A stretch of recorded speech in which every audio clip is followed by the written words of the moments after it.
হযরতে ফাতেমা রাদিয়াল্লাহু আনহার অবস্থা কাহিল, 3 দিন পর্যন্ত উপাস, রীতিমতো শরীরের মধ্যে কম্পন, কথা বলতে কষ্ট হইতেছে। আল্লাহর হাবিব জনাবে মুহাম্মদুর রাসূলুল্লাহ সাল্লাল্লাহু আলাইহি ওয়াসাল্লাম দেখা মাত্র বুঝি ফেলতেছেন, ফাতেমা এই অবস্থা কেন তোমার? এটা তো অসময়, মাগরিবের নামাজের একটু আগে, নিশ্চয় কোনো অসুবিধা না হইলে তোমার এই সময় আসার কথা না। আর তোমাকে এমন মনুষ্য দেখাইতেছে কেন? কি হয়েছে তোমার? হযরতে ফাতেমা রাদিয়াল্লাহু আনহার চোখের পানি আর ধরে রাখতে পারেন। আব্বাজানের চেহারার দিকে তাকাইয়া চোখের পানি টপ টপ করে পড়া শুরু হয়েছে। আব্বা, আমি এবং আপনার মেয়ের জামাই আলী 3 দিন পর্যন্ত আমাদের চুলায় আগুন জ্বলে না, আমরা স্বামী স্ত্রী 3 দিন পর্যন্ত উপাস। এখন জোহরের নামাজ পড়ি, আলী ঘরে যাই আমাকে বলছে আপনার কাছে নাকি 6টা ছাগলের সেহাদিয়ার ছাগল। আলী আমাকে বলছে, ফাতেমা সৎকা না হইলে তো আমরা খাইতে পারি, যাও না আব্বার কাছে, একটা ছাগল কোনো নিয়ে আসতে পারো কিনা, ক্ষুধার জ্বালা তো আর বরদাস্ত। রমজান মাসের মধ্যে যদি কেউ একটা নফল কাজ করে, একটা নফল ইবাদত করে, অন্য মাসের একটা ফরজ কাজ করার সওয়াব আল্লাহ তাকে দান করেন। মনে করেন আপনি ফজরের নামাজে 2 রাকাত সুন্নত রমজান মাসের মধ্যে আদায় করলেন, বাকি 11 মাসের মধ্যে 2 রাকাত ফরজ আদায় করি যেই সওয়াব পাইছেন, রমজানের মধ্যে 2 রাকাত সুন্নত আদায়ের দ্বারা সেই সওয়াব আল্লাহ পাক আপনাকে দান করবে। অন্য মাসের নফল রমজান মাসের কি ফরজ, অন্য মাসের রমজান মাসের নফল অন্য মাসের ফরজের সমতুল্য। রমজান মাসের নফল অন্য মাসের ফরজের সমতুল্য। আল্লাহর হাবিব বলেন, ওয়ামান আদ্দা ফরিজাতান ফিহি কানা কামান আদ্দা 70 ফরিজাতান ফিমা সিওয়া। রমজান মাসের মধ্যে যদি কেউ একটা ফরজ আদায় করে, অন্য মাসের মধ্যে 70টা ফরজ আদায় করার সওয়াব আল্লাহ পাক তার আমলনামায় দিয়ে দিবেন। মনে করেন আপনার উপরে যাকাত ফরজ, আপনি যাকাতের 1টা টাকা রমজান মাসে আদায় করলেন, ওই অন্য মাসে 70 টাকা সদকা করলে যেই সওয়াব পাইতেন সেই সওয়াব পাবেন। রমজান মাসের মধ্যে যাকাতের 1000 টাকা যদি আপনি আদায় করেন, অন্য মাসের মধ্যে 70,000 টাকা দান করেন। মহান আল্লাহ রাব্বুল আলামিনের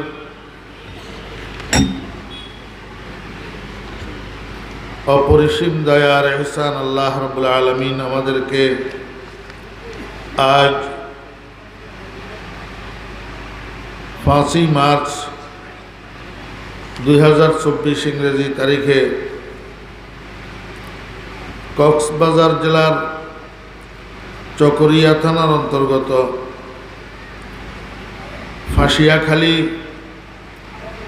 আল আনসার সংস্থার উদ্যোগে আয়োজিত 2 দিন ব্যাপী এই মহতী ইসলামী সম্মেলনের আজ প্রথম দিবসের শেষ পর্যায়ে আমাদেরকে অংশগ্রহণ করার তৌফিক দিয়েছেন। এই জন্য আমরা সবাই মহান রব্বুল আলামিনের শুকর আদায় করি, আলহামদুলিল্লাহ।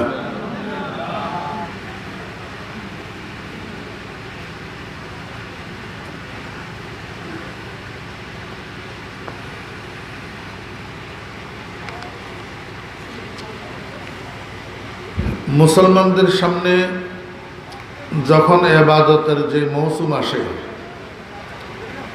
ওই মৌসুম সম্পর্কে মুসলমানদের সামনে আলোচনা করা সুন্নত। এখন আমাদের সামনে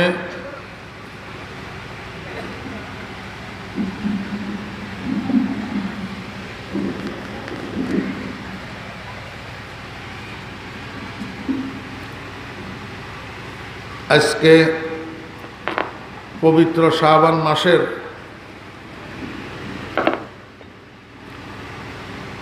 সম্ভবত 23 তারিখ।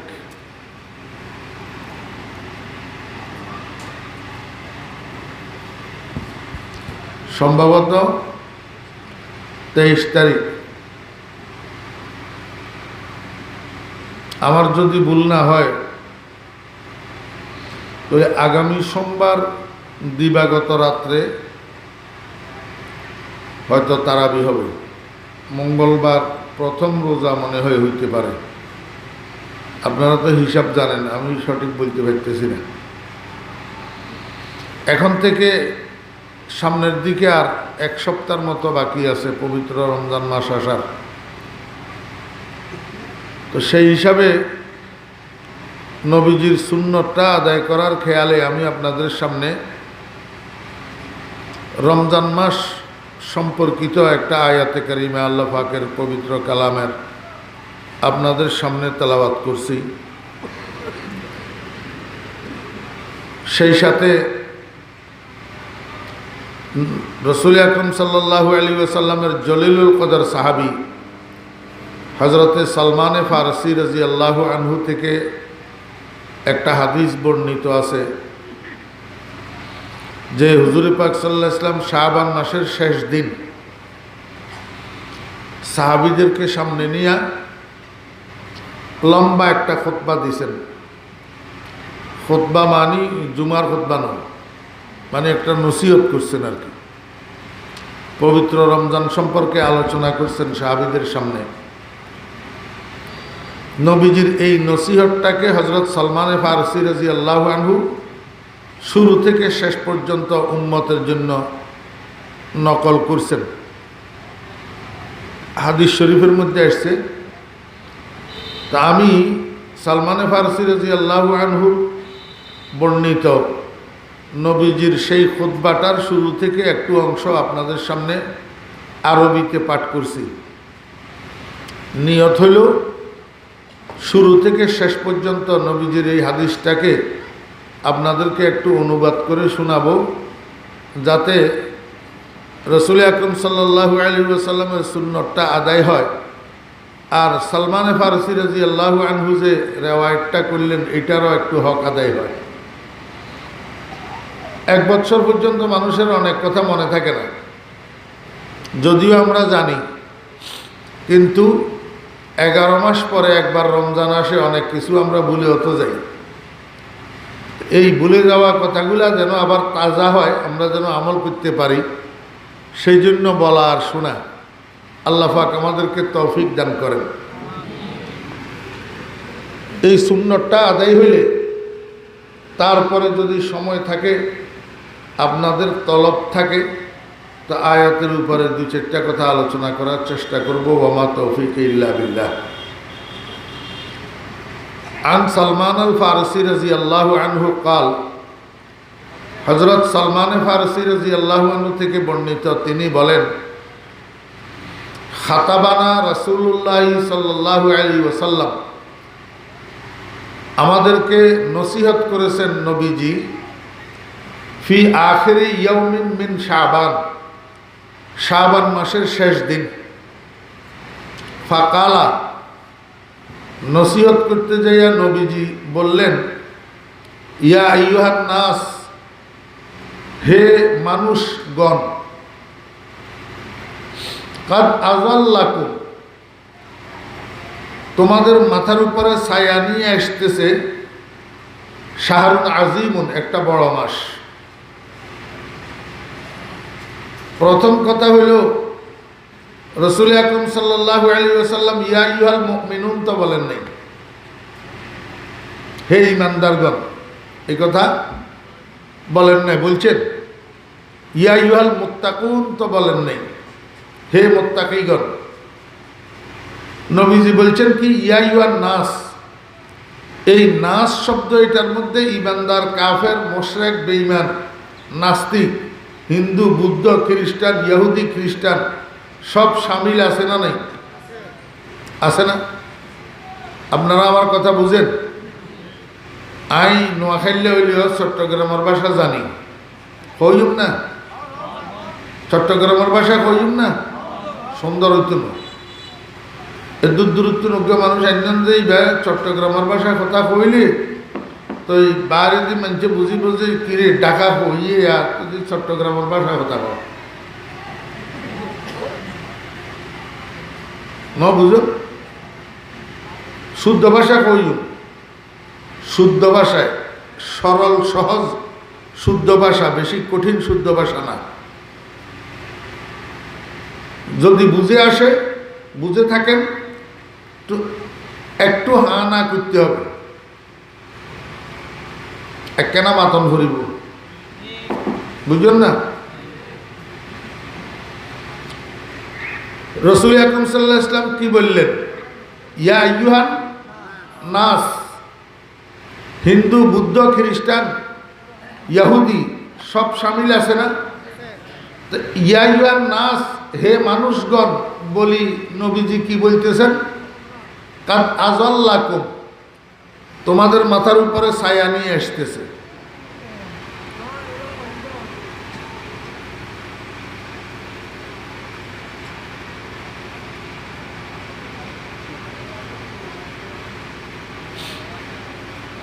क्या हुआ? एनी प्रॉब्लम है? न चले किलोवा नखा चले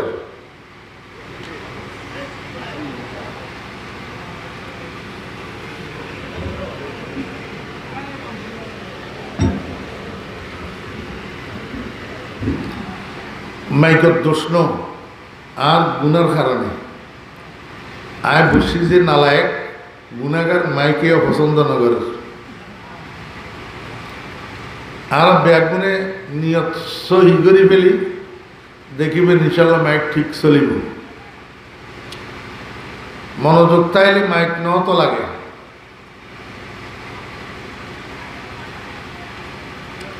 ইয়া আইয়ুহান নাস, হে মানুষগণ, কাদ আযাল্লাকুম, তোমাদের মাথার উপরে ছায়া নিয়ে আসতেছে। আচ্ছা আমাকে একটু বলেন তো, রমজানের রোজা ইমানদারের জন্য না বেঈমানের জন্য? সেহরি ইমানদারের জন্য না বেঈমানের জন্য? ইফতারি ইমানদারের জন্য না বেঈমানের জন্য? কোরআন তেলাওয়াত ইমানদারের জন্য না বেঈমানের জন্য? তারাবির নামাজ ইমানদারের জন্য না বেঈমানের জন্য? তাহাজ্জুদের নামাজ ইমানদারের জন্য না বেঈমানের জন্য? ইতিকাফ ইমানদারের জন্য না বেঈমানের জন্য? লাইলাতুল কদর ইমানদারের জন্য না বেঈমানের জন্য? তাহলে রমজান মাস ছায়া হওয়ার দরকার মাথার উপর ইমানদারের। কার মাথার উপর? ইমানদারের। এখন রাসূল আকরাম সাল্লাল্লাহু আলাইহি ওয়াসাল্লাম ইমানদারকে তো সম্বোধন করলেন না, সম্বোধন করলেন ইয়া আইয়ুহান নাস। তাহলে বোঝা যায় দুনিয়ার যত অমুসলিম বেঈমান আছে এদের জন্য রোজার মাস মাথার উপরে ছায়া, এদের জন্য রোজার মাস মাথার উপর ছায়া। সময় থাকলে তো একটু বিশ্লেষণ করব ইনশাআল্লাহ। তোমাদের মাথার উপরে ছায়া নিয়ে আসতেছে শাহরুন আজিম, একটা বড় মাস। আজিম শব্দের অর্থ কি? বড়। এখন রাসূল আকরাম সাল্লাল্লাহু আলাইহি ওয়াসাল্লাম আরবি মাস সম্পর্কে বলছেন আশ-শাহরু হাকাযা হাকাযা হাকাযা, একবার মানে 3 × 30।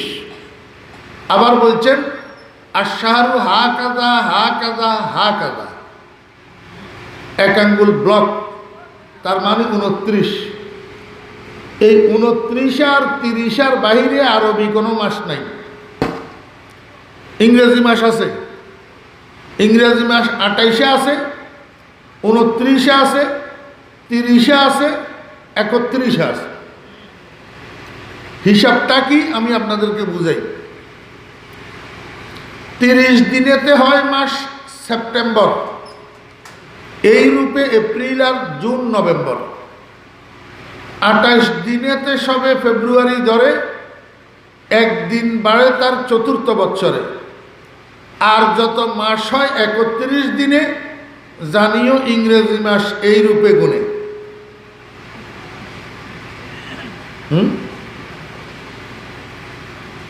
সেপ্টেম্বর,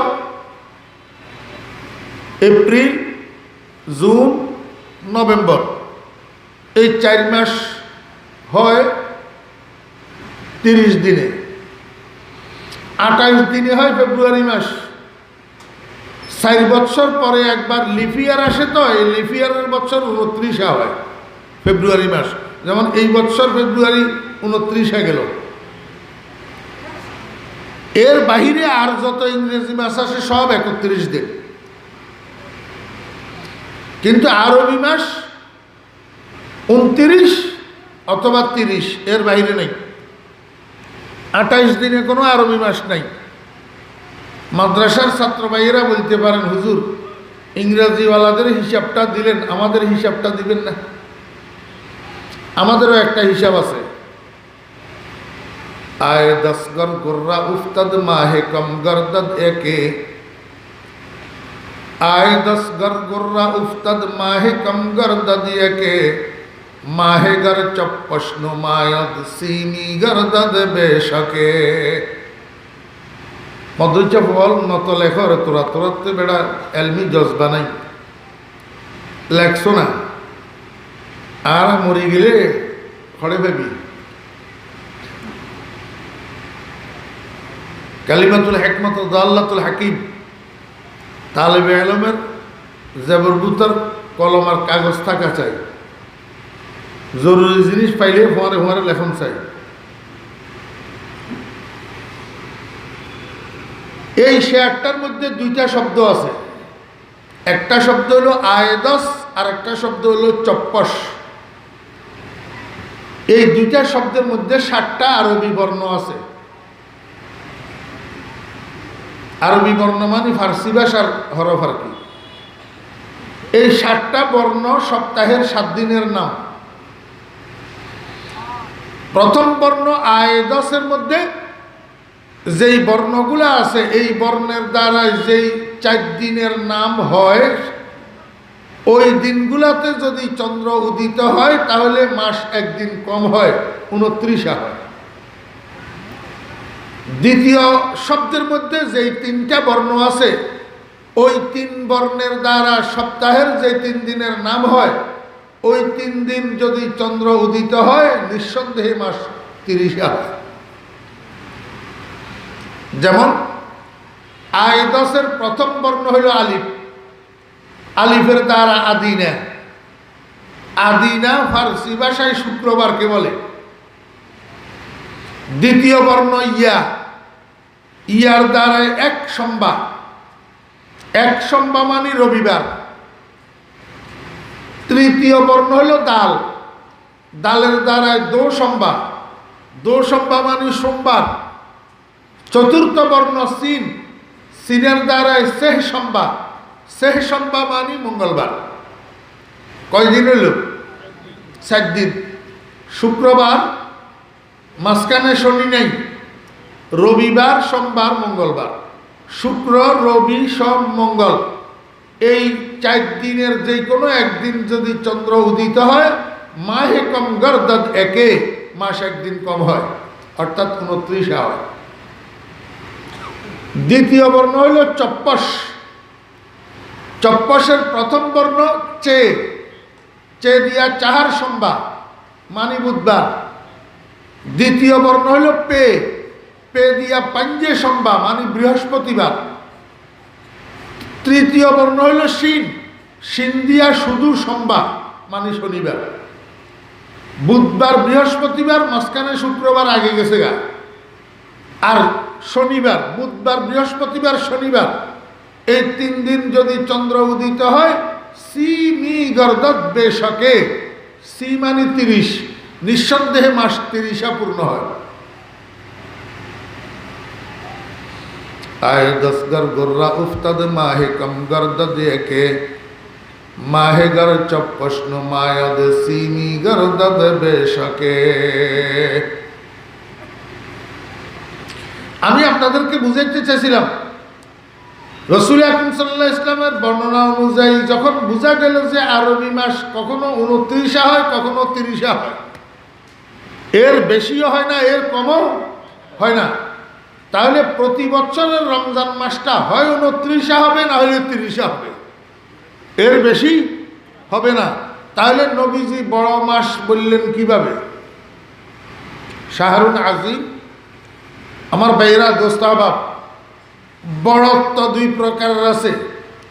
একটা হইল গোস্তর বড়, আর একটা হইল মানের গুণের বড়, মানের আর গুণের বড়।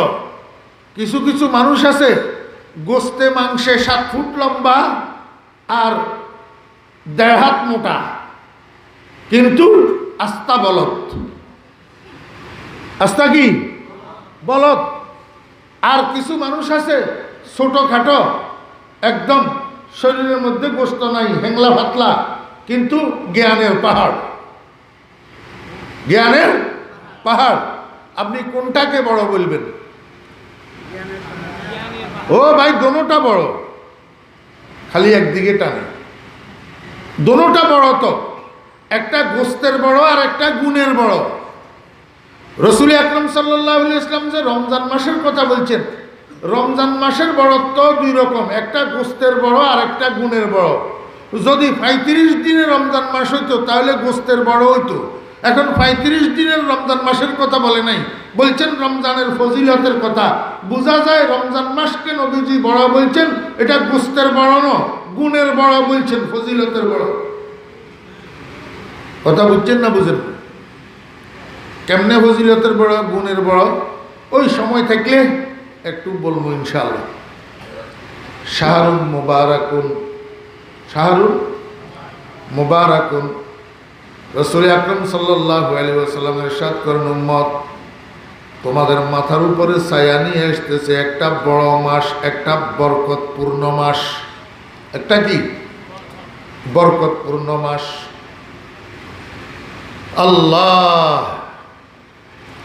মুবারাকুন, কোন সিগারে ফল খাওয়াছো না? মুবারাকুন কোন সিগা? নত গত নমাদের মুবারাকুন কোন সিগা? ওয়াহিদে মুজাক্কার, মাশাআল্লাহ। বহস ইসমে মফউল, জাযাকাল্লাহ। বাব লাটকি যাবে, বাবে মুফাআলা, বাবে মুফাআলা। বারাকা ইউবারিকু মুবারাকাতান ফাহুয়া মুবারিকুন।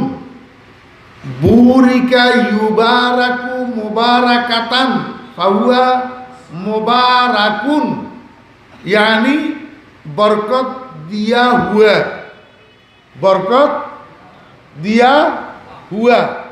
या तो अल्लज़ी बुरिका फी अल मुबारक, साइज आবার আয়ান নামের জ্ঞান করি। अल्लज़ी बुरिका फी, जिसमें बरकत दिया गया, हुआ शहरुल्लज़ी बुरिका फी, रमजान वह महीना है कि जिसके अंदर बरकत दिया गया। शाहरुल मुबारक, शाहरुल मुबारक। বেশি কথা বলার সময় নেই, শুধু আমি একটা উদাহরণ আপনাদেরকে দিই, বাস্তব উদাহরণ। ফটিয়ার মুফতি সাহেব হুজুর রহমতুল্লাহ আলাইহির একটা মুরিদ ছিল। আমি হযরত নানুপুরি হুজুর রহমতুল্লাহ আলাইহির জবান থেকে ঘটনাটা শুনছি। সৈয়দি ও সনদি ও উস্তাজি ও ফলজাতু কাবাদি শাইখুল মাশায়েখ শাহ সুলতান আহমদ নানুপুরি রহমতুল্লাহ আলাইহির জবান। ফটিয়ার মুফতি সাহেব হুজুর রহমতুল্লাহ আলাইহির মুরিদ একজন ছিল, গরিব মানুষ বেচারা। এই রমজানের কয়েকদিন আগে হুজুরের সাথে দেখা করতে এসছে ফটিয়া মাদ্রাসায়।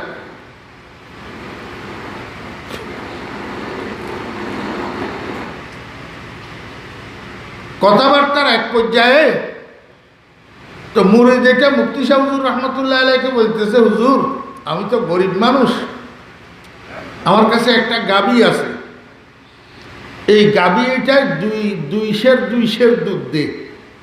তখনকার যুগ তো কেজি ছিল না, শের। দুই সের দুধ দে, এই দুধটারে বিক্রি করি আমি সংসার চালাই। এখন হুজুর আমার জন্য একটু দোয়া করবেন, আমি তো পেরেশানিতে পড়ছি, গরুর বাছুরটা বুড়ো হয়ে গেছে, এই 2 কেজি দুধ বিক্রি করি, রমজান মাস চলতে এমনিই আমার কষ্ট হবে, কোনো রকমে চলতেছি, তার মধ্যে আসছে রমজান, তার মধ্যে আবার বাছুর বুড়া হইলে তো দুধ কমে যায়, গরুর বাছুর বুড়া হইলে দুধ কমে যায়। হুজুর রমজান মাসটা মনে হয় এই বছর কষ্ট করতে হবে, আমার জন্য একটু দোয়া করিয়েন। মুফতি সাহেব হুজুর রহমতুল্লাহ আলাইহি বললেন, তুমি কি জানো না রাসূলুল্লাহ সাল্লাল্লাহু আলাইহি ওয়াসাল্লাম বলছেন শাহরুন মুবারাকুন, শাহরুন মুবারাকুন, রমজান এমন মাস যেই মাসের মধ্যে আল্লাহ পাক বরকত দিয়ে রাখছেন। আল্লাহ পাক বরকত দিবে, তুমি কোনো চিন্তা করিও না। কে বললেন? পটিয়ার মুফতি সাহেব হুজুর রহমতুল্লাহ আলাইহি দেখছেন যে মানুষ এখানে আছেন কেউ? আমি হতভাগা, যেই বৎসর মুফতি সাহেব হুজুর ইন্তেকাল হয়েছেন ওই বৎসর আমার জন্মসাল।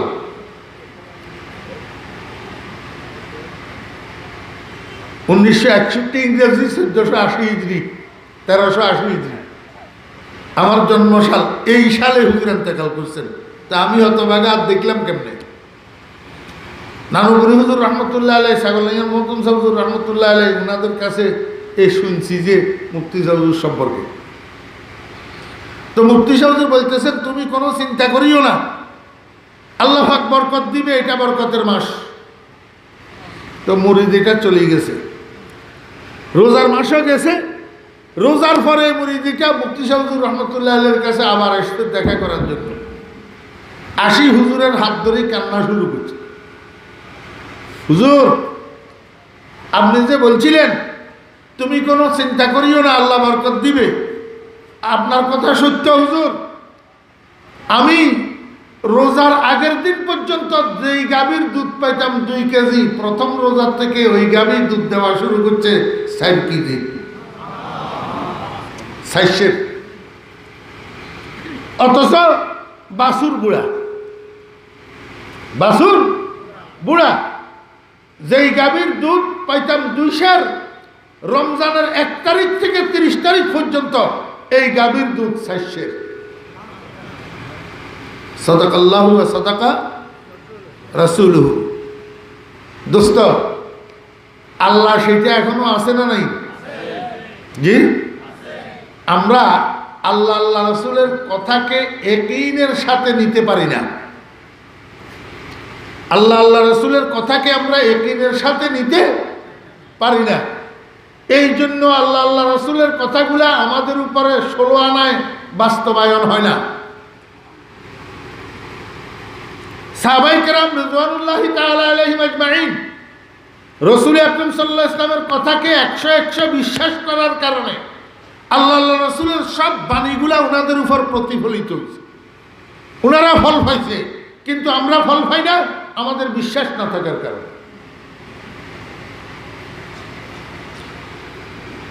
মনোযোগ আছেন? বুড়ি মহিলা একটা মক্কা শরীফ থেকে মদিনা শরীফ হিজরত করছে, সাথে 18 বছরের একটা ছেলে। মা বেটা দুজন মক্কায় ইসলাম গ্রহণ করছে। কাফেরদের নির্যাতন যখন শুরু হয়েছে তো মক্কা থেকে হিজরত করে মদিনায় চলে গেছে। মদিনা শরীফ পৌঁছার 1 সপ্তাহ পরে এই 18 বছরের পোলাইটারে পাইছে মদিনার পাহাড়ি জ্বরে। পাহাড়ি জ্বর, আমাদের এলাকায় পাহাড়ি জ্বর আছে না নাই? আপনারা তো পাহাড়ি অঞ্চলে বাস করেন না। ওই বান্দরবন, লামা, আলীকদম, খাগড়াছড়ি, যে পাহাড়ি অঞ্চল যেগুলো আছে সেগুলাতে যাইয়া জিজ্ঞেস করেন, সেগুলাতে একটা পাহাড়ি জ্বর আছে, কালো জ্বর কয়টারে, ম্যালেরিয়া। এটা পাহাড়ি মশার কামড়ের থেকে হয়। একটা সময় ছিল যে এই জ্বর কোনো মানুষের হইলে ওই মানুষটাকে আর বাঁচানো যাইত না। ঠিক এই ধরনের একটা জ্বরের মহামারী ছিল মদিনা শরীফ। মদিনা শরীফ মানুষ বসবাস করলে এই মানুষের এই জ্বর এইটাই ধরে বসত। যার তকদিরে লেখা থাকতো তাকে পাইতো, সবাই তো পাইতো না। তো যারে মদিনার জ্বরে হাম্মাল মদিনা, যারে পাইতো সেইটারে বাঁচানো কঠিন হইয়া যেত। এই কারণে বাইরের থেকে আসি মানুষ মদিনায় বসবাস করতে চাইতো না। এই জন্য মুহাম্মদুর রাসূলুল্লাহ সাল্লাল্লাহু আলাইহি ওয়াসাল্লাম বলছেন, মান সাকানাল মদিনাতা ওয়া সাবারা আলা বালাইহা ওয়াজাবাত লাহু শাফাআতি। কোন মানুষ মদিনা শরীফের বলা মুসিবতের উপরে সবর করি যদি মদিনায় বসবাস করে, কিয়ামতের ময়দানে তার জন্য সুপারিশ করা আমার উপর ওয়াজিব হয়ে যাবে। আমার বেহরা দোস্ত আহবাব, এই তরুণ ছেলেটা মাত্র 18 বছর বয়স, মায়ের সাথে একসাথে হিজরত করে মদিনা শরীফ এসেছে। মদিনা শরীফ প্রবেশ করার 1 সপ্তাহ পরে এই পোলাটারে মদিনার জ্বরে পাইয়া বসছে। মদিনার জ্বর 1 সপ্তাহ পর্যন্ত জ্বর ভোগ করার পর রব্বুল আলামিনের হুকুম এই ছেলেটা মারা গেছে। এই ছেলেটা মারা গেছে। হযরত আনাস রাদিয়াল্লাহু আনহু হাদিস রওয়ায়াত করতেছেন। হযরত আনাস রাদিয়াল্লাহু আনহু বলেন, ছেলেটা যখন মারা গেছে আমরা এই পোলাটার দাফন কাফনের ব্যবস্থা করতেছিলাম। আমরা যখন দাফন কাফনের ব্যবস্থা করতেছি এই সময়ের মধ্যে পোলার মা বুড়ি মহিলাটা আমাকে ডাকিয়া কয়, বাবা আনাস কথা শুনো, আমার ছেলের দাফন কাফনের ব্যবস্থা তোমরা করিও না। বুড়ি মা আনাস রাদিয়াল্লাহু আনহুকে ডাকি কয়, দাফন কাফনের ব্যবস্থা করিও না। হযরতে আনাস রাদিয়াল্লাহু আনহু বলেন, বুড়ি মা, মক্কা শরীফ থেকে তুমি হিজরত করে মদিনা শরীফ এসেছো, নিশ্চয় তো আল্লাহ এবং আল্লাহর রাসূলের উপরে ঈমান এনেছো, কালিমা নিশ্চয় পড়েছো। বুড়ি কয়, হ আনাস, যদি কালিমাই না পড়তাম, যদি ঈমান না আনতাম, তাহলে দেশ খেস সারি মদিনায় কেন আসলাম?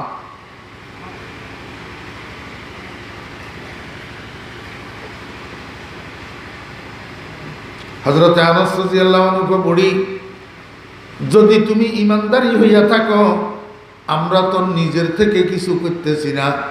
একজন মুসলমান মারা গেলে ওই মানুষটাকে দাফন কাফন করা, জানাজার নামাজ পড়া, এইগুলা আমরা তো মুহাম্মদুর রাসূলুল্লাহ সাল্লাল্লাহু আলাইহি ওয়াসাল্লামের থেকে শিখছি, নবীজির সুন্নত। তুমি বাধা দিতেছ কেন যদি ইমানদার হইয়া থাকো?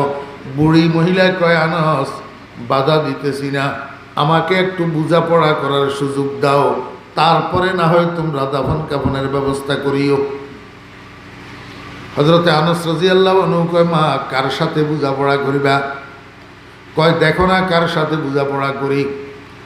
আল্লাহু আকবার। এই বুড়ি মা বলে, লাশের পায়ের কাছে দিয়ে যাইয়া বসছে, ওই ছেলের পায়ের কাছে দিয়ে বসছে, বসে আল্লাহর দরবারে হাত উঠাইয়া কয়, রব্বুল আলামিন, তুমি না কোরআন শরীফের মধ্যে বলছো তুমি আলা কুল্লি শাইইন কাদির?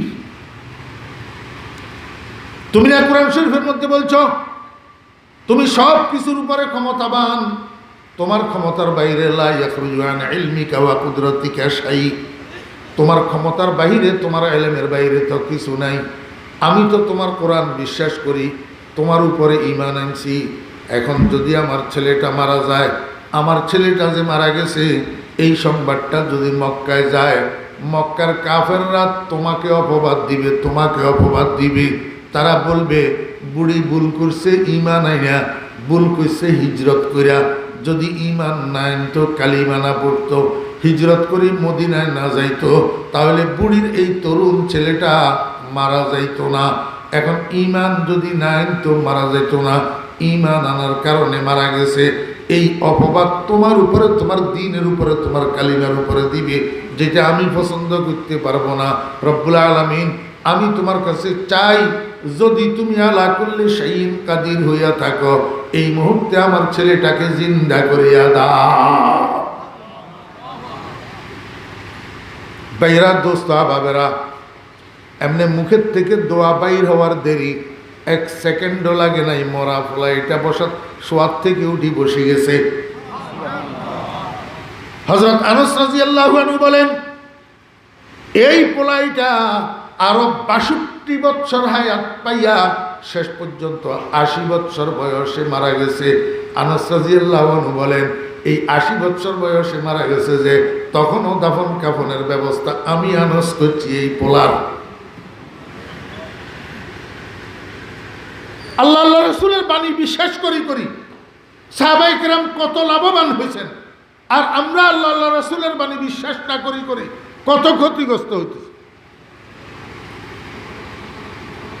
আমার বেহরা দোস্ত আহবাব, হযরতে আলী রাদিয়াল্লাহু আনহু এবং ফাতেমা রাদিয়াল্লাহু আনহা নতুন স্বামী স্ত্রী, বিয়ে হয়েছে যে বেশি দিন হয় নাই। হাসান হুসাইনের জন্মের আগে 3 দিন পর্যন্ত আলীর ঘরের চুলায় আগুন জ্বলে না। স্বামী স্ত্রী 3 দিন পর্যন্ত উপাস। হযরতে আলী রাদিয়াল্লাহু আনহু মসজিদ নববীতে জোহরের নামাজ আদায় করার জন্য গেছেন। জোহরের নামাজ পড়ি মসজিদ থেকে বাইর হইয়া দেখে এক ভদ্রলোক 6টা ছাগল নিয়ে দাঁড়ানো আছে। হযরতে আলী রাদিয়াল্লাহু আনহু আস্তে করে যাইয়া ওই লোকটাকে জিজ্ঞেস করলেন, ভাই ছাগল এগুলা কার? কয় এগুলা আমি নবীজির জন্য নিয়ে এসেছি। কয় এগুলা সদকা না হাদিয়া? কয় না না না, সদকা না, এগুলা হাদিয়ার ছাগল, আমি নবীজিকে হাদিয়া দেওয়ার জন্য নিয়ে এসেছি। এই কথা শুনি হযরত আলী রাদিয়াল্লাহু আনহু ঘরে গেছে। ঘরে যাইয়া ফাতেমারে কয়, ফাতেমা, আমি নামাজ পড়ি মসজিদের থেকে বাইরে হইয়া দেখছি আল্লাহর এক বান্দা আব্বাজানের জন্য 6টা ছাগল নিয়ে এসছে। আমি তাকে জিজ্ঞেস করছি হাদিয়া না সদকা? সে আমাকে বলছে সদকা না হাদিয়া। যদি হাদিয়ার ছাগল হয় তাহলে তো আমরা খেতে পারবো। তুমি একটু কষ্ট করে যদি আব্বার কাছে যাও আর 3 দিন পর্যন্ত যে আমরা উপাস, এই কথাটা যদি আব্বাকে জানাও তাহলে নিশ্চয় আব্বা একটা ছাগল দিবে। আর একটা ছাগল যদি পাইয়া যাও আমাদের ক্ষুধাটা তো অন্তত নিবারণ হবে। আমার ভাইয়েরা দোস্ত আহবাব, একদিন রোজায় আমাদেরকে বেহাল করে ফেলে। একদিনের রোজায় ইফতারের সময় হইলে মুখে দিয়ে কথা বাইর হইতে চায় না অনেক মানুষের। আর 3 দিন পর্যন্ত উপাস, পুরুষ তো পুরুষ। হযরতে ফাতেমা রাদিয়াল্লাহু আনহা একটাও বলা নারী, 3 দিন পর্যন্ত উপাস। হাঁটতে কষ্ট হইতেছে, চলতে কষ্ট হইতেছে। আমার ভাইয়েরা দোস্ত আহবাব, তারপরেও ক্ষুধার জ্বালা নিবারণের জন্য স্বামীর কথা মতো গেছে আব্বাজানের দরজায়। প্রথমে খবর নিছে রাসূল আকরাম সাল্লাল্লাহু আলাইহি ওয়াসাল্লাম কোন বিবির ঘরে আছেন। খবর পাইলেন হযরতে আয়েশা সিদ্দিকা রাদিয়াল্লাহু আনহার ঘরে আছেন। আয়েশা সিদ্দিকার ঘরের সামনে যাইয়া ফাতেমা দেখে দরজা বন্ধ। তো দরজার মধ্যে টোকা দিছে, টোকা। এই সময়ের মধ্যে ঘরের ভিতরে রাসূল আকরাম সাল্লাল্লাহু আলাইহি ওয়াসাল্লাম এবং হযরতে আয়েশা সিদ্দিকা রাদিয়াল্লাহু আনহা দুজন বসে বসে কথা বলতেছিলেন। রাসূল আকরাম সাল্লাল্লাহু আলাইহি ওয়াসাল্লামের শরীর মোবারকের উপরে একটা চাদর জড়ানো ছিল, চাদর। স্বামী স্ত্রী দুজন কথা বলতেছেন। এই সময়ের মধ্যে আসরের পরে মাগরিবের আগে, আসরের পরে মাগরিবের আগে দরজায় পড়ছে টোকা। টোকা শোনার সাথে সাথে রাসূল আকরাম সাল্লাল্লাহু আলাইহি ওয়াসাল্লাম একদম ব্যতিব্যস্ত হইয়া লাফ দিয়া দাঁড়াই গেছে। লাফ দিয়া যে দাঁড়াইছে, রাসূল আকরাম সাল্লাল্লাহু আলাইহি ওয়াসাল্লামের চাদর মোবারকরা নিচে পড়ে গেছে মাটিতে। আম্মাজান আয়েশা সিদ্দিকা রাদিয়াল্লাহু আনহা কয়, ইয়া রাসূলুল্লাহ, এটা কি? আপনি কেন এত ব্যতিব্যস্ত হইলেন? যে আসছে সে নিজের প্রয়োজনে আসছে, নিজের কাজে আসছে, নিজের কাজ শেষ না করেই তো যাবে না। আপনি এত ব্যতিব্যস্ত হইলেন কেন? চাদর মোবারকটা শরীর থেকে নিচে পড়ে গেল। রাসূল আকরাম সাল্লাল্লাহু আলাইহি ওয়াসাল্লাম পিছনের দিকে ফিরিয়া কয়, আয়েশা, তুমি তো বুঝলা না, দরজায় যে টোকা পড়ছে এই টোকার সাথে তোমরা পরিচিত না, কিন্তু আমি পরিচিত। জানোনি এটা কার টোকা?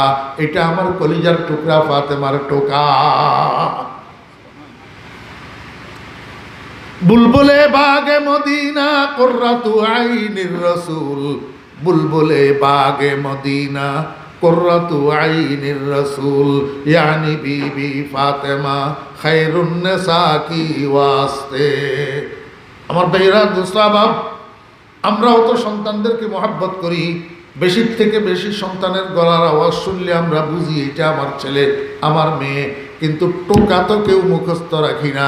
সন্তানের টোকা দিলে দরজায় এটা আমার ছেলে, এই কথা তো আমরা কেউ বলতে পারবো না। রাসূল আকরাম সাল্লাল্লাহু আলাইহি ওয়াসাল্লাম ফাতেমাকে কি পরিমাণ মহব্বত করতেন আর ভালোবাসতেন, ফাতেমার টোকা পর্যন্ত নবীজির মুখস্থ ছিল। রাসূল আকরাম সাল্লাল্লাহু আলাইহি ওয়াসাল্লাম আসছেন দরজায়, দরজা খুলে দিয়েছেন। হযরতে ফাতেমা রাদিয়াল্লাহু আনহা দরজার বাইরে দাঁড়ানো। নবীজি দরজার ভিতরে দাঁড়ানো, হযরতে ফাতেমা রাদিয়াল্লাহু আনহার অবস্থা কাহিল। 3 দিন পর্যন্ত উপাস, রীতিমতো শরীরের মধ্যে কম্পন, কথা বলতে কষ্ট হইতেছে। আল্লাহর হাবিব জনাবে মুহাম্মদুর রাসূলুল্লাহ সাল্লাল্লাহু আলাইহি ওয়াসাল্লাম দেখা মাত্র বুঝি ফেলতেছেন, ফাতেমা এই অবস্থা কেন তোমার? এটা তো অসময়, মাগরিবের নামাজের একটু আগে, নিশ্চয় কোনো অসুবিধা না হইলে তোমার এই সময় আসার কথা না। আর তোমাকে এমন মনুষ্য দেখাইতেছে কেন? কি হয়েছে তোমার? হযরতে ফাতেমা রাদিয়াল্লাহু আনহার চোখের পানি আর ধরে রাখতে পারেন। আব্বাজানের চেহারার দিকে তাকাইয়া চোখের পানি টপ টপ করে পড়া শুরু হয়েছে। আব্বা, আমি এবং আপনার মেয়ের জামাই আলী 3 দিন পর্যন্ত আমাদের চুলায় আগুন জ্বলে না। আমরা স্বামী স্ত্রী 3 দিন পর্যন্ত উপাস। এখন জোহরের নামাজ পড়ি, আলী ঘরে যাই আমাকে বলছে আপনার কাছে নাকি 6টা ছাগলের সেহা দিয়ার ছাগল। আলী আমাকে বলছে, ফাতেমা সৎকা না হইলে তো আমরা খাইতে পারি, যাও না আব্বার কাছে, একটা ছাগল কোনো নিয়ে আসতে পারো কিনা, ক্ষুধার জ্বালা তো আর বরদাস্ত করতে পারি না।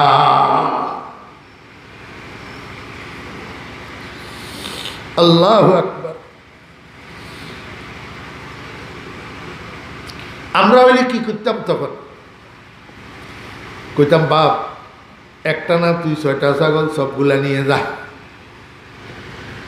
নিজের না পরের সেইটাও তো বুঝতাম না, আমার মালিকানা না রাষ্ট্রের মালিকানা সেইটাও তো বুঝতাম না, দিয়া দিতাম। হ্যাঁ, আকায়ে নামদার তাজেদারে মদিনা জনাবে মুহাম্মদুর রাসূলুল্লাহ সাল্লাল্লাহু আলাইহি ওয়াসাল্লাম বলেন, মা তোমার কথা ঠিক, আলীর কথাও ঠিক। আমার কাছে 6টা ছাগল এসছে, সবগুলা হাদিয়ার ছাগল, এবং এখনও আছে। এই ছাগল আমি বন্টন করি নাই, কাউকে দিই নাই। তোমাকে একটা ছাগল আমি দিলে দিতে পারি, কিন্তু আমাকে একটু বলো না, এই একটা ছাগল খাইয়া এরপরে রিজিকের ব্যবস্থা কি হবে? আবার যদি উপাস থাকো তখন কি করিবা? তখন রাসূল আকরাম সাল্লাল্লাহু আলাইহি ওয়াসাল্লাম বলেন, ফাতেমা আমি তোমাকে একটা বুদ্ধি শিখাই দিই, এই বুদ্ধিটা কাজে লাগাও, মৃত্যু পর্যন্তর জন্য স্থায়ীভাবে রিজিকের ব্যবস্থা হয়ে যাবে, আর কোনো সময় উপবাসে কষ্ট পাইবা না। হযরতে ফাতেমা রাদিয়াল্লাহু আনহা, আব্বাজান কি বুদ্ধি? কয় তুমি এখন ঘরে যাও, ঘরে যাইয়া স্বামী স্ত্রী দুজনে ওযু করবা, ওযু করি 2 রাকাত সালাতুল হাজত পড়িবা। স্বামী স্ত্রী দুজনে 2 রাকাত সালাতুল হাজত পড়ি, এবার আল্লাহর দরবারে হাত উঠাইবা, হাত উঠাইয়া 5টা কালিমা উচ্চারণ করবা, ইয়া আউয়ালাল আউয়ালিন, ইয়া আখিরাল আখিরিন, ইয়া যাল কুওয়াতিল মাতিন, ইয়া রাহিমাল মাসাকিন, ইয়া আরহামার রাহিমিন। থাকবে, মনে থাকবে, গোটার ডিম থাকবে। এখান থেকে উঠতে উঠতে বলে যাবেন, বলেন না আমার মুখে মুখে, ইয়া আউয়ালাল আউয়ালিন, ইয়া আখিরাল আখিরিন, ইয়া যাল কুওয়াতিল মাতিন, ইয়া রাহিমাল মাসাকিন, ইয়া আরহামার রাহিমিন। আমার মুসলমান ভাইয়েরা, সব কথাকে পণ্ডিতি মনে করবেন না। অনেক কথা ওলামায়ে কেরাম এমন বলে যেগুলোর উপরে ওনাদের অভিজ্ঞতা থাকে, অভিজ্ঞতার আলোকে বলে। আল্লাহর হাবিব জনাব রাসূলুল্লাহ সাল্লাল্লাহু আলাইহি ওয়াসাল্লাম বলেন, ফাতেমা 2 রাকাত সালাতুল হাজত পড়ি, আল্লাহর দরবারে 2খানা হাত উঠাইয়া এই 5টা কালিমা পাঠ করিবা। মনে রাখবা, এই 5টা কালিমার ভিতরে আল্লাহ পাক এমন ক্ষমতা দিয়া রাখছেন, এই 5টা কালিমায় আল্লাহর কাছ থেকে মানুষের চাহিদাটাকে টানিয়া আনি পূরণ করাই দিতে পারে। আল্লাহু আকবার। কয় স্বামী স্ত্রী দুজন মুনাজাত করে বলবে এই 5টা কালিমা, এই 5টা কালিমা পাঠ করার পরে আল্লাহর কাছে স্থায়ীভাবে রিজিকের জন্য দোয়া করবা। আল্লাহ পাক সেই দোয়ার ভিত্তিতে মৃত্যু পর্যন্তর জন্য স্থায়ীভাবে রিজিকের জিম্মাদার হয়ে যাবে, আর কোনোদিন উপাসে তোমাকে কষ্ট দিবে না। নবীজি বলেন, ফাতেমা তোমার এখতিয়ার এখন, কি নিবা আমার থেকে ওই 5টা কালিমা নিবা না একটা ছাগল নিবা? যেইটা নিবা সেইটা পাইবা। ছাগল নিলে কালিমা পাইবা না, কালিমা নিলে ছাগল পাইবা না। একটু বুকে হাত দিয়া বলেন তো, আমরা হইলে কি কইতাম? কথা কয় না। আমরা হইলে কি কি কি কইতাম? কইতাম আব্বা এ আমনের দোয়া দরুদ কালিমা তালিমা এগুন রাখেন, একটু আগে একটা ছাগল দেন। এখন যেরকম আমরা ওলামায়ে কেরামেরে কই, আরে হুজুর এ তোয়াব এগুলা রাখেন, আগে আমি কাস্টমার বিদায় করি, বলি না? একজনের বেশি 2জন মাদ্রাসাওয়ালা যদি দোকানের সামনে যাইয়া দাঁড়ায়, এমন বিরক্ত হইয়া যায় আমরা মুখে যা আসে তা ব্যবহার শুরু করে দিই। হযরতে ফাতেমা রাদিয়াল্লাহু আনহা বলেন, আব্বাজান আমার ছাগলের দরকার নাই, আমি 5টা কালিমা নিয়ে গেলাম। আমি 5টা কালিমা নিয়ে গেলাম। আমার বেহরা দোস্ত আবাব স্বামীর ঘরের থেকে বাপের ঘরে গেল, একটু ভিতরেও দেখলো না, একটু বসতেও কইল না। মাগরিবের নামাজ সন্নিকটে আবার ফাতেমা চলে গেছে আলীর ঘরে। ঘরে যখন গেছে হযরতে আলী দেখে ফাতেমা শূন্য হাত, ছাগল তাগল নাই। হযরতে আলী রাদিয়াল্লাহু আনহু বলেন, ফাতেমা ব্যাপারটা কি? মনে হয় তুমি যাওয়ার আগেই আব্বাজান ছাগলগুলা মনে হয় বন্টন করে ফেলছে। হযরতে ফাতেমা রাদিয়াল্লাহু আনহা কয়, আলী না, একটা ছাগলও বন্টন করে নাই, 6টা ছাগল আব্বাজানের কাছে আছে। পুরা ঘটনা যখন হযরত আলীকে ফাতেমা জানাইছেন, হযরতে আলী রাদিয়াল্লাহু আনহু বলেন, হানি আনলাকি ইয়া ফাতিমা, হানি আনলাকি ইয়া ফাতিমা, কাদ যাহাবতি লিদ-দুনিয়া ওয়া আতাইতি বিদ-দুনিয়া ওয়াল আখিরা। ও ফাতেমা, তোমারে মোবারকবাদ দিতেছি, আমি তো তোমাকে পাঠাইছিলাম দুনিয়া আনার জন্য, তুমি আমার জন্য দুনিয়া আখিরাত দুটোটা নিয়ে আসলা।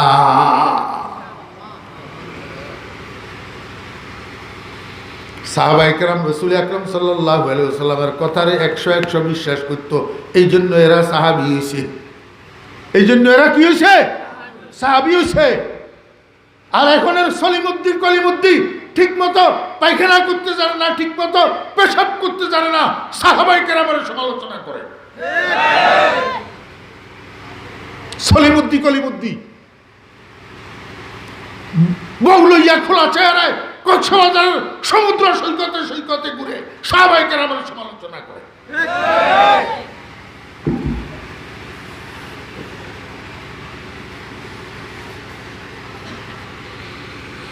আমরা তো রাসূল আকরাম সাল্লাল্লাহু আলাইহি ওয়াসাল্লামের কথা বিশ্বাস করতে পারি না।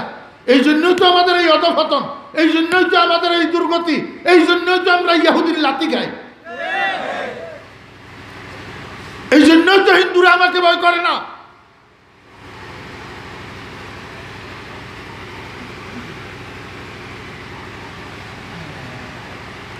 আল্লাহর হাবিব জনাব রাসূলুল্লাহ সাল্লাল্লাহু আলাইহি ওয়াসাল্লাম বলেন, হে দুনিয়ার মানুষেরা, তোমাদের মাথার উপরে ছায়া নিয়ে আসতেছে একটা বড় মাস, একটা বরকতপূর্ণ মাস। শাহরুন ফীহি লাইলাতুন খায়রুম মিন আলফি শাহর। এমন একটা মাস তোমাদের মাথার উপরে ছায়া নিয়ে আসতেছে, যেই মাসের মধ্যে একটা রজনী আছে, ওই এক রজনী জাগ্রত থাকিয়া ইবাদত করা 83 বৎসর 4 মাস ইবাদত করার চেয়ে উত্তম। আল্লাহর হাবিব জনাব রাসূলুল্লাহ সাল্লাল্লাহু আলাইহি ওয়াসাল্লাম বলেন, জাআলাল্লাহু সিয়ামাহু ফরিজাতান ওয়া কিয়ামা লাইলিহি তাতাওয়া। রমজান মাস ওই মাস যেই মাসের দিনগুলোতে রোজা রাখাকে আল্লাহ তোমাদের জন্য ফরজ করেছেন, ফরজ করে দিয়েছেন, রোজা রাখাকে ফরজ করেছেন। আর আমি তোমাদের জন্য রমজান মাসের রাত্রিগুলোকে ইবাদত করাকে নফল করেছি।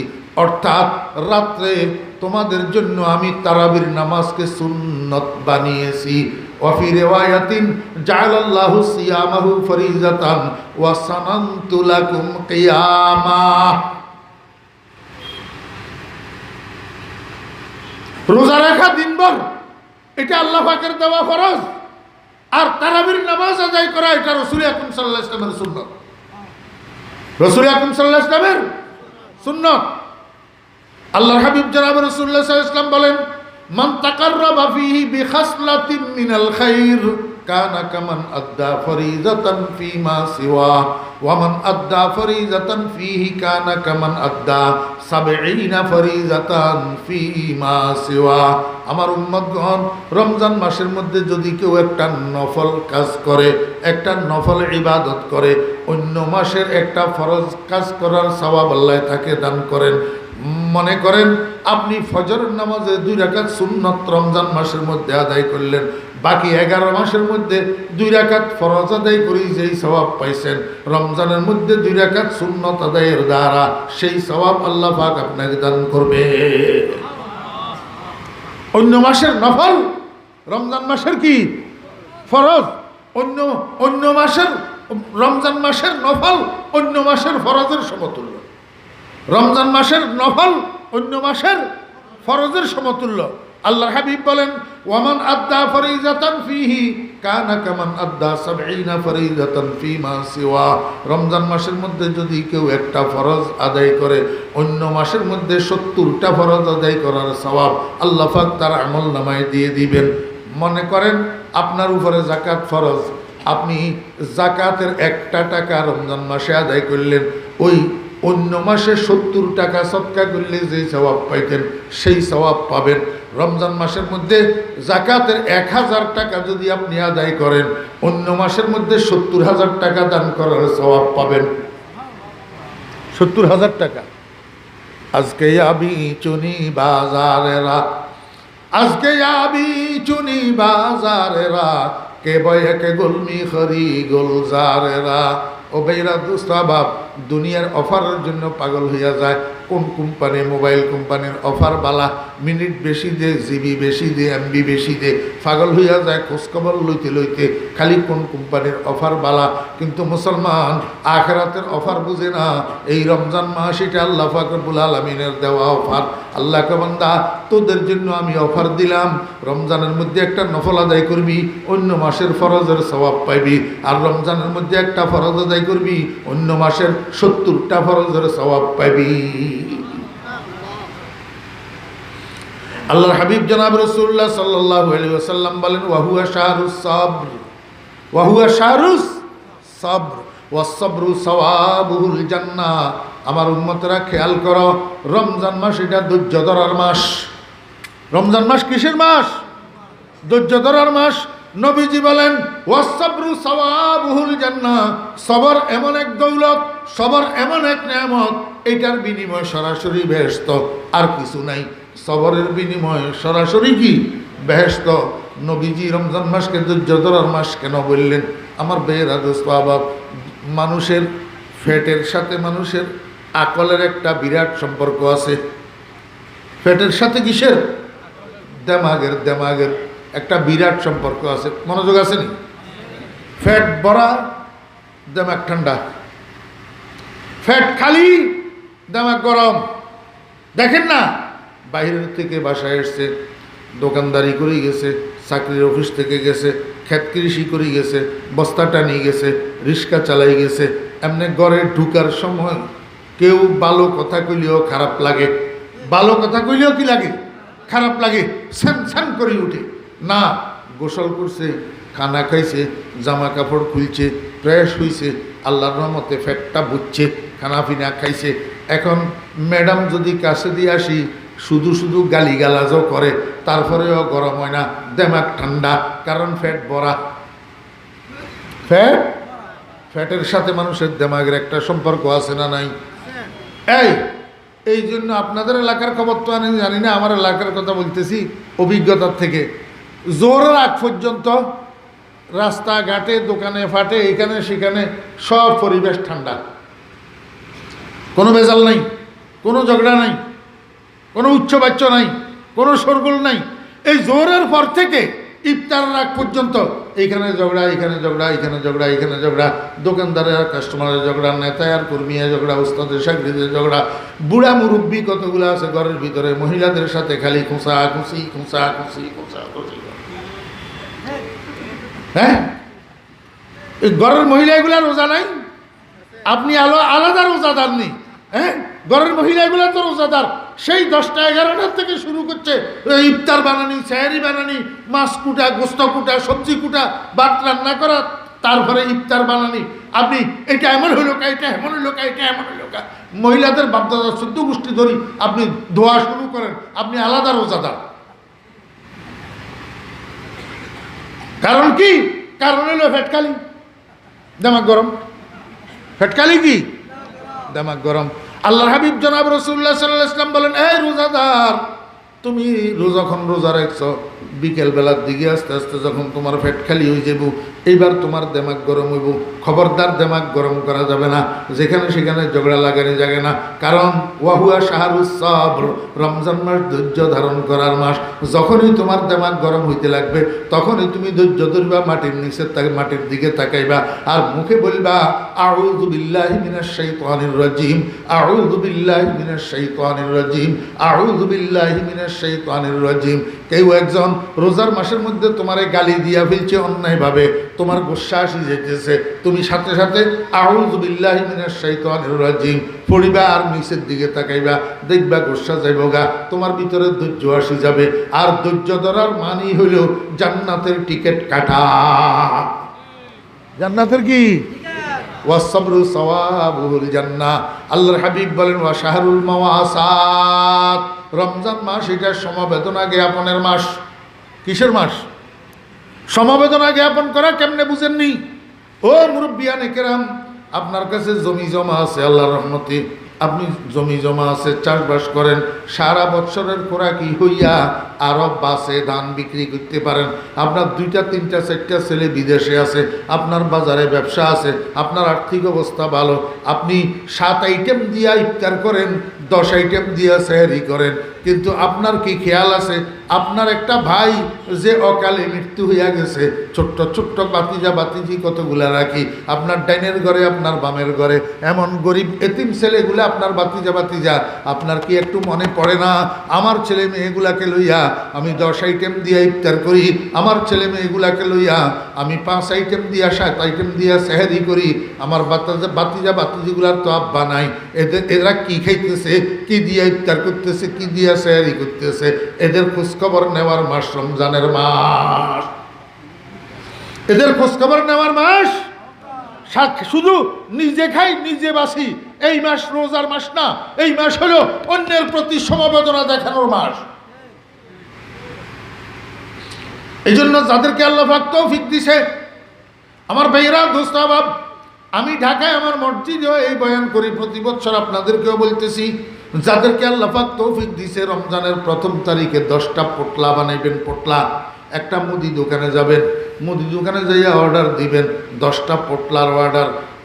এক পোটলার মধ্যে 5 কেজি চাউল, 2 কেজি গোলালু, 1 কেজি মশারির ডাউল, আল্লাহু আকবার, 1 কেজি সোলার ডাউল, আর 1 কেজি খেসারির ডাউল, 1 কেজি সয়াবিন তেল, 1 কেজি চিনি, 1 কেজি খেজুর, একটা শরবতের পাউডারের পোটলা, শরবতের পাউডারের প্যাকেট।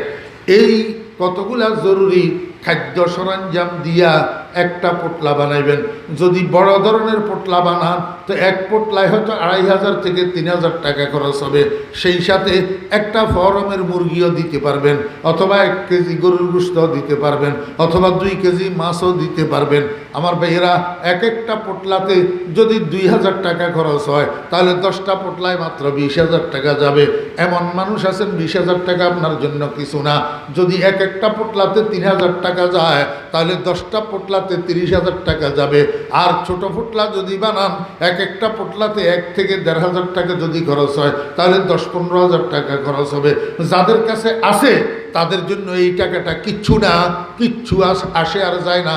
আল্লাহর রহমতে আমি আপনাদেরকে বলতেছি যে নিজে আমল না করিয়া নয়, নিজে আমল করিয়া বলতেছি।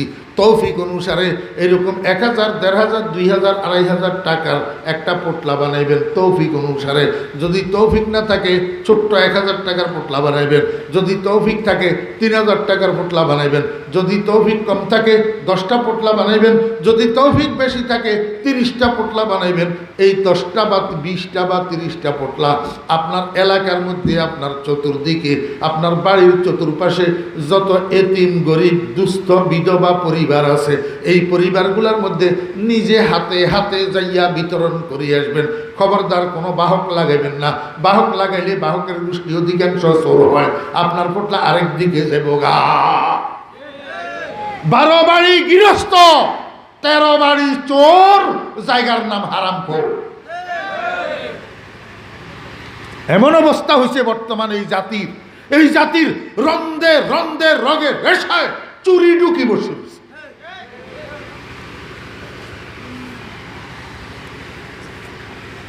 বঙ্গবন্ধু কয় আমার জন্য সবজি নিয়ে আসছে গ্রাম থেকে এক চাষা, হ্যাঁ, আমি তার জন্য কয়টা টাকা দিলাম দারোয়ানের কাছে? 20টা টাকা দিলাম। কয় শেষে দারোয়ানে 10 টাকা পকেটে ঢুকাই আর 10 টাকা নিয়ে ওই সবজিওয়ালারা দিছে। সবজিওয়ালা টাকা এগুলা নিয়ে উপরে উঠে এসছে। উপরে উঠে আসি কয় স্যার, আমি আপনার জন্য মহব্বতে ভালোবাসায় সবজি আনছি, টাকার জন্য আনি নাই। আপনি আমার টাকা কেন দিলেন? ধরেন আপনি আপনার টাকা ফেরত নেন। তা আমারে ফেরত দে 10 টাকা। আমি কই কি রে, দিলাম 20 টাকা, এখন 10 টাকা হইলেও কেন? কয় তোমারে কয় টাকা দিছে? কয় আমার যা দিছে আমি তা ফেরত দিছি। বঙ্গবন্ধু কয় এই কোন দেশে পড়লাম, এই সিঁড়ির উপরের থেকে নিচে যাইতে যাইতে অর্ধেক নাই। বঙ্গবন্ধুর বক্তব্য আছে তো, আপনারা শুনেন নাই? হ্যাঁ, সৌদি আরব পাইছে তেলের খনি, আর আমি পাইলাম চোরের খনি। 7 কোটি বাঙালির জন্য 8 কোটি কম্বল আনলাম, শেষ পর্যন্ত নিজের বাগেরটা পাইলাম না। বঙ্গবন্ধু বলে আমরাও দেখব চোরের শক্তি না ইমানদারের শক্তি, দেখে নেব ইনশাআল্লাহ। বলছে না ইনশাআল্লাহ সহ বলছে। 12 বাড়ি গৃহস্থ, 13 বাড়ি চোর, জায়গার নাম হারামখোর। এখন আরে অনারা বালাক অনার খারাপ কন, আয় আর বাপেরেও বিশ্বাস ন করি আর হওয়ারেও বিশ্বাস ন করি। চোর দুনিয়ার রন্ধে রন্ধে টুকি বই রইয়ে এটা লাগো যে নিজের ফোটলা নিজে যাইয়ারে গরিব ফ্যামিলির মধ্যে নিজে হাতে হাতে দিয়ে আইবেন। কেউ বাহক নব না, মানে বাহক বানালে ইতে আরেক দোয়ান রয়েছে বেশি গেলে চোরের যাও।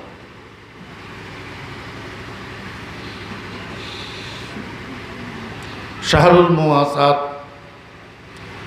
আল্লাহ হাবিব জনাব রাসূলুল্লাহ সাল্লাল্লাহু আলাইহি ওয়াসাল্লাম ইরশাদ করেন, শাহরুন ইউজাদু ফি রিজকুল মুমিন।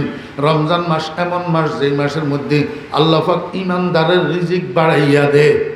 ইমানদারের দেখেন সেখানে বলছে কাদ আযাল্লাকুমের জায়গায় ইয়া আইয়ুহান নাস, কিন্তু এইখানে ইউজাদু ফিহি রিজকুল নাস, রিজকুল ইনসান, রিজকুল মোমেন।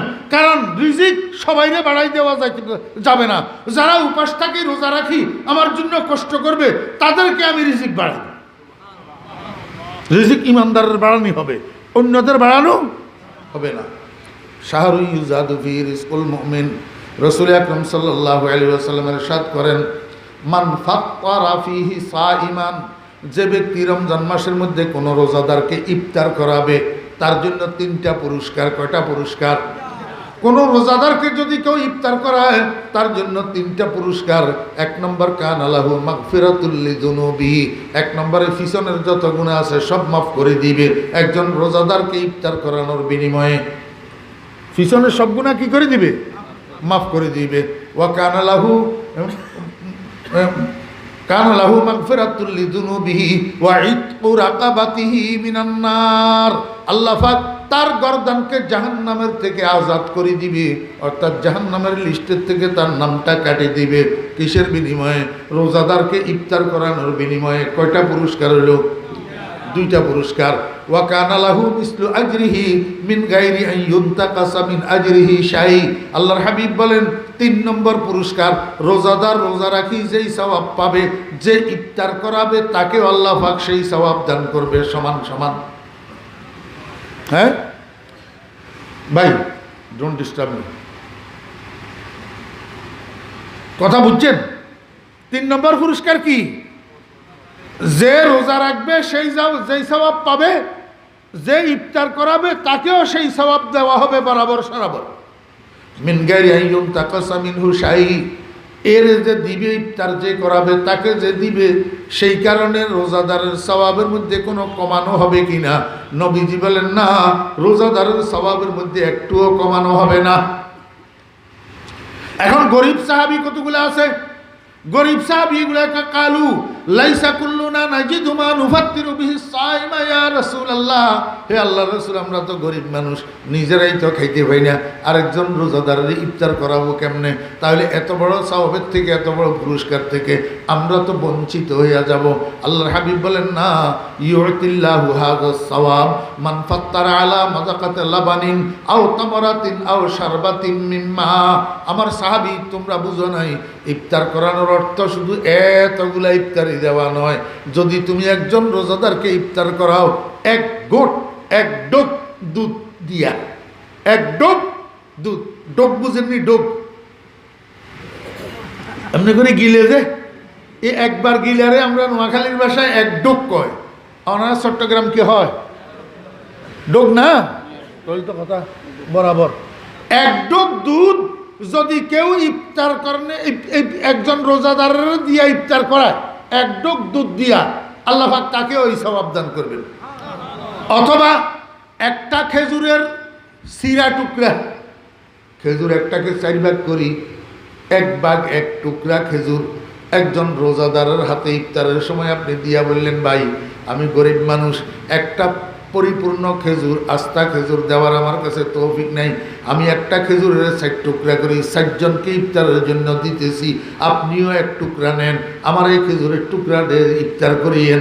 আল্লাহর হাবিব জনাব রাসূলুল্লাহ সাল্লাল্লাহু আলাইহি ওয়াসাল্লাম বলেন, এই মানুষটাকে আল্লাহ পাক 3টা পুরস্কার দিবে।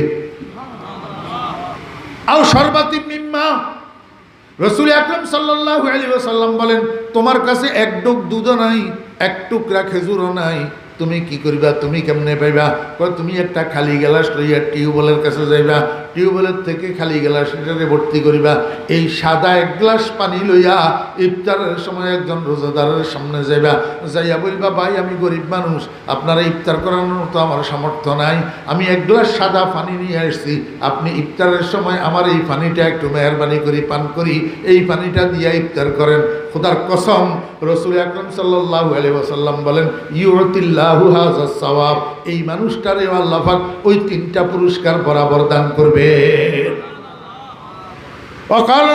ক্বালা রাসূলুল্লাহ সাল্লাল্লাহু আলাইহি ওয়াসাল্লাম, আল্লাহর হাবিব জনাব রাসূলুল্লাহ সাল্লাল্লাহু আলাইহি ওয়াসাল্লাম ইরশাদ করেন, মান আশবা সাইমান, এটা তো গেল ইফতারের কথা, এটা তো গেল কি ইফতারের কথা।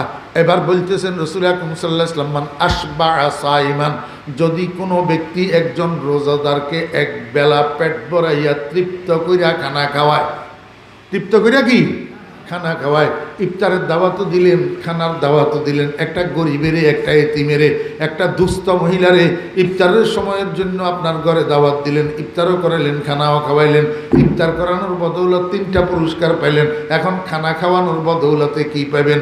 আল্লাহর হাবিব বলেন, মান আশবা সাইমান, যে ব্যক্তি একজন রোজাদারকে পেট ভরাইয়া 1 বেলা খানা খাওয়াবে, সাকাহুল্লাহু মিন হাউজি শারবাতান, আমার হাউজে কাউসার থেকে কিয়ামতের ময়দানে আল্লাহ পাক তাকে 1 ডুব পানি পান করাইয়া দিবে। 1 ডুব কি করে দিবে? পানি পান করাইয়া দিবে। 7 সূর্যের তাপের মধ্যে তামার জমিন বিভীষিকাময় গরম, ফায়ের তালুতে গরম লাগিয়া মাথার মগজগুলা উতলাইতে উতলাইতে টপ টপ টপ টপ করে ফোঁটা ফোঁটা নাকে দিয়া পড়বে। অসম্ভব গরম, যেই গরম বরদাস্ত করার মতো ক্ষমতা মানুষের নাই। এই সময়ের মধ্যে আল্লাহ পাক রব্বুল আলামিন হাউজে কাউসার থেকে 1 ডুব পানি পান করাইয়া দিবেন।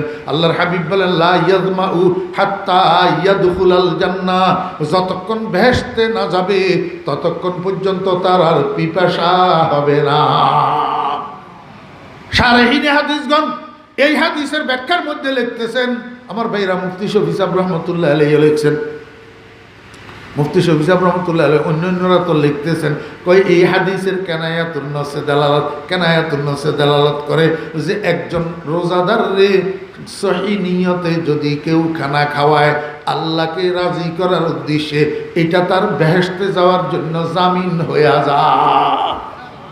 বেহেশতে যাওয়ার জন্য কি হয়ে যায়? জামিন হয়ে যায়। কারণ সাদিকুল মসদুকের জবান থেকে বাইর হইছে, রহমতুল্লিল আলামিনের জবান থেকে বাইর হইছে, লা ইয়াজমাউ হাত্তা ইয়াদখুলাল জান্নাহ। তাহলে বোঝা যায় দখুলে জান্নাত কনফার্ম যদি না হতো নবীজি হাত্তা ইয়াদখুলাল জান্নাহ বলতেন না। দখুলে জান্নাত কনফার্ম। আমার ভাইরা তো স্বভাব কিপটামি করিয়েন না। একজন রোজাদারকে খানা খাওয়ানো জান্নাতে যাওয়ার কারণ মুহাম্মদুর রাসূলুল্লাহ সাল্লাল্লাহু আলাইহি ওয়াসাল্লামের কথার দ্বারা বুঝাইতে চাইতেছে রোজাদারকে খানা খাওয়ানো এটা জান্নাতে যাওয়ার কারণ। আল্লাহর হাবিব জনাব রাসূলুল্লাহ সাল্লাল্লাহু আলাইহি ওয়াসাল্লাম বলেন, মান খাফফাফা ফিহি আম মামলুকিহি খাফফাল্লাহু আনহু আযাবাহু ইয়াউমাল কিয়ামাহ।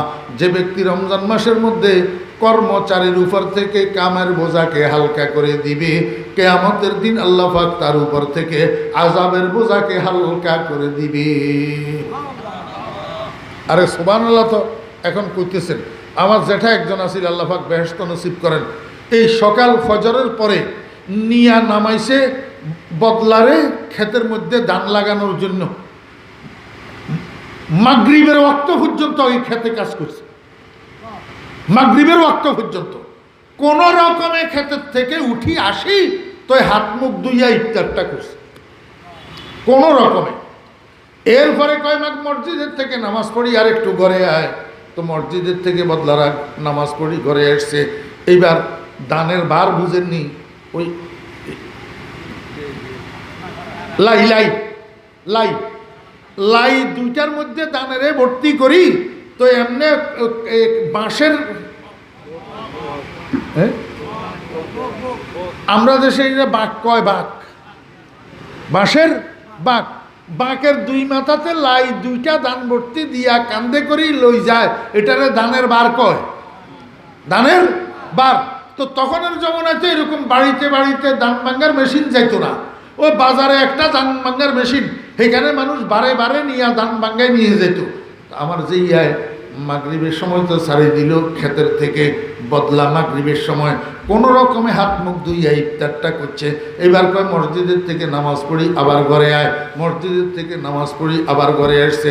কয় বাবারে কষ্ট তো অনেক করছ, এবার জিরাইতে একবার দান নিয়ে যা, আবার জিরাইতে নিয়ে আসবি। জিরানি বুঝেননি?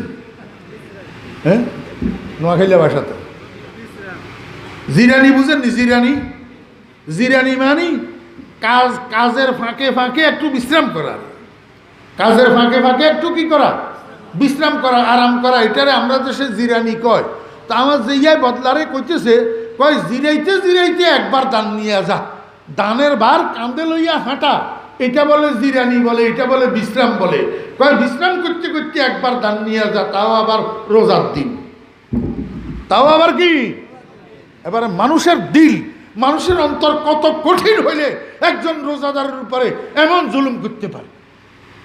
আল্লাহর হাবিব জনাব রাসূলুল্লাহ সাল্লাল্লাহু আলাইহি ওয়াসাল্লাম কে উম্মত, প্রতিদিনকার নিয়ম যদি তোমার এমন হয় 5টা পর্যন্ত কর্মচারীরা তোমার কাজ করবে, রমজান মাসে 3টা বাজে ছাড়ি দিবি, 3টা বাজে কর্মচারীরা ছাড়ি দিবি, 2 ঘন্টা কর্মচারীরা আরাম করতে দিবি রোজার কারণে, যে তুই কর্মচারীর উপর থেকে কাজের বোঝা হালকা করে দিলি, কিয়ামতের ময়দানে আল্লাহ পাক তোর উপর থেকে আযাবের বোঝা হালকা করে দিবে।